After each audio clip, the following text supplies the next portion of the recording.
ఏంటి చాలా సంతోషంగా ఉన్నట్టున్నావు? అవును, మనసుకు ఉల్లాసాన్నిచ్చే మంచి విషయాలు జరుగుతూ ఉంటే సంతోషంగానే ఉంటారు కదా. ఓరి దుర్మార్గుడా, తోడబుట్టిందని పసుపు కుంకాలు చెరిపేశాననే బాధ నీలో కొంత కూడా లేదేంట్రా? ఎందుకు బాధ? వాణ్ణి నేనేం ఊరికే చంపలేదు, నన్ను అవమానిస్తే కదా చంపాను. ఆయన కేశవే అంత ఉత్తముడు కాదు,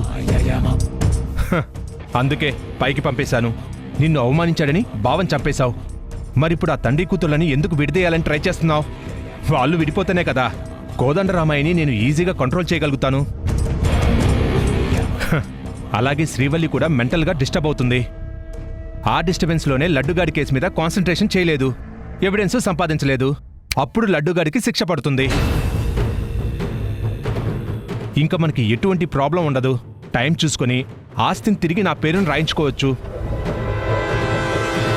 కేశవ్ కూడా లేడు కాబట్టి అక్కని మాయ చేసి వాళ్ళ వాటా కూడా కొట్టేసి సైలెంట్గా అమెరికా చెక్కేయొచ్చు. అసలు నువ్వు మనిషివారా?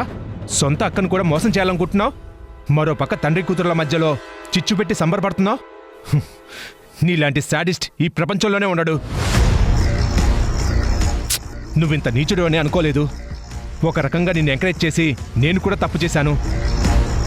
నువ్వు నేను వేరువేరు కాదు, మనిద్దరం ఒకటే, అది మర్చిపోకు. అయినా మా అక్క బావ వాళ్ళు శ్రీవల్లి మెడలో తాళి ఎందుకు కట్టనిచ్చారు? ఈ ఆస్తి కొట్టేయడం కోసం. ప్రతి ఒక్కరిలో స్వార్థం ఉంటుంది. స్వార్థపరుడిగా ఉండటం తప్పేం కాదు. ఎలాగైనా సరే మనం అనుకున్నది చేసేయాలి.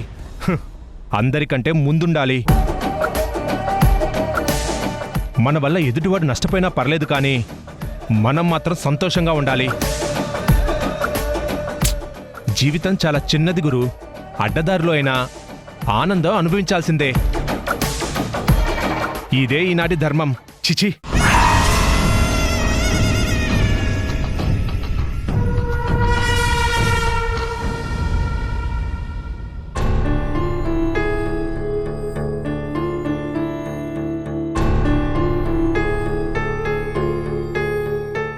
ఇక మీదట నేను మీ ఇంటి కోడల్ని కాదు, ఈ ఇంటి మృత్యువుని.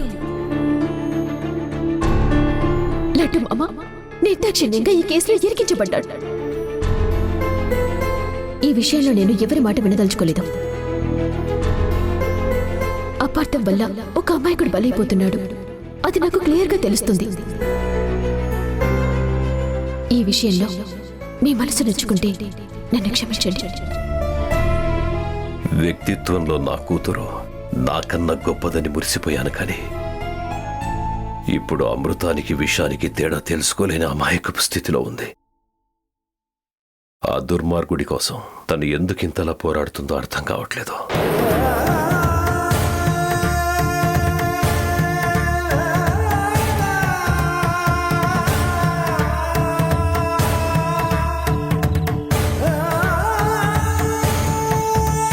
నాన్న,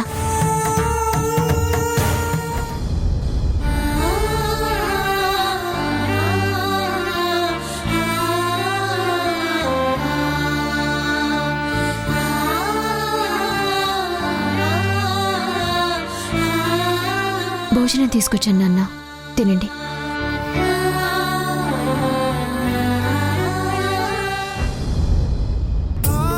నాన్న, మనిద్దరి మధ్య భేదాభిప్రాయాలుంటే ఆ కోపం నా మీద చూపించండి, భోజనం మీద కాదు. మీరు భోజనం చేయకపోతే ఈ ఇంట్లో ఎవరు పచ్చి మంచినీళ్ళు కూడా ముట్టుకోరు. అందరూ అలాగే పస్తులుంటారు. అమ్మ కూడా ఇంకా భోజనం చేయలేదు. అమ్మ ఆరోగ్యం గురించి మీకు తెలుసు కదా. తను భోజనం చేసిన తర్వాత మెడిసిన్స్ వేసుకోవాలి. ఆమె గురించి ఆలోచించైనా భోజనం చేయండి నాన్న. నాన్న, నేను లాయర్గా పట్టా పుచ్చుకుని వచ్చిన రోజు మీరొక మాట అన్నారు, గుర్తుందా? చట్టాన్ని న్యాయాన్ని కాపాడే క్రమంలో రక్త సంబంధం అడ్డొచ్చినా లెక్క చేయొద్దు అని. ఇప్పుడు నేను అదే చేస్తున్నాను నాన్న, అర్థం చేసుకోండి. నేను మీ అమ్మలా ఉంటానని మీరెప్పుడు అంటుంటారు కదా నాన్న. ఈరోజు నేను మీ కూతురిగా కాదు తల్లిగా ఈ భోజనం తెచ్చాననుకోండి. మీ అమ్మ మీకు భోజనం పెడుతుందనుకొని భోజనం చేయండి నాన్న. మీ చిన్నతనంలో మీరు అలిగినప్పుడు మీ అమ్మ మీకు గోరుముద్దలు తినిపించేది అన్నారు కదా. ఈరోజు నేను మీకు మీ అమ్మలా తినిపిస్తాను.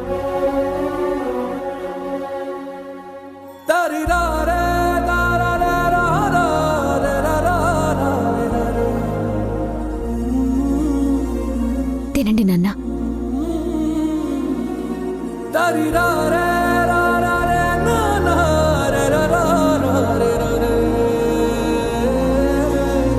ప్లీజ్ నాన్న.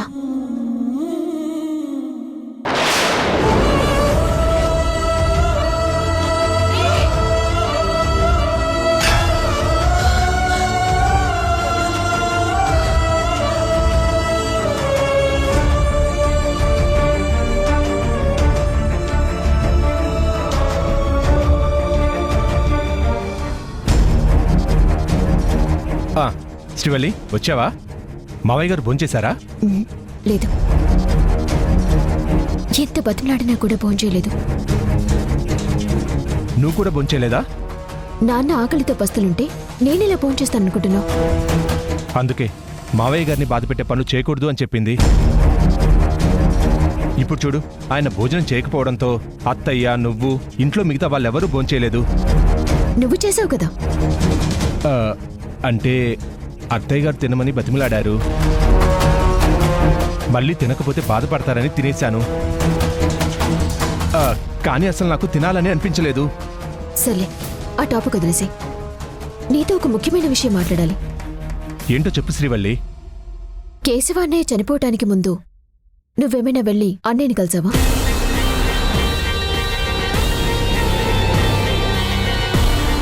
ఇదేంటి ఇలా అడుగుతుంది? నేను అక్కడికి వెళ్ళి కేశవతో మందు కొట్టిన విషయం ఏమన్నా తెలిసిందా? అది ఎలా తెలుస్తుంది? తెలిసే ఛాన్సే లేదు. క్యాజువల్గా అడుగుతుందా లేక చీకట్లో బాణం వేస్తుందా? ఆలోచిస్తున్నావేంటి? లేదే, కలవలేదు శ్రీవల్లి. అయినా ఎందుకు అడుగుతున్నావు? ఏం లేదులే. అన్నయ్య ఆ రోజు నీకేమైనా ఫోన్ చేశాడా?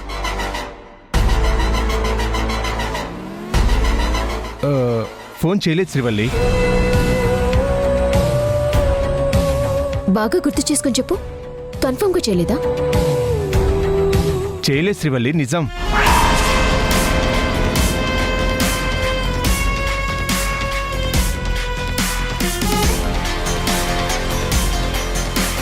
ఏంటిది శ్రీవల్లి?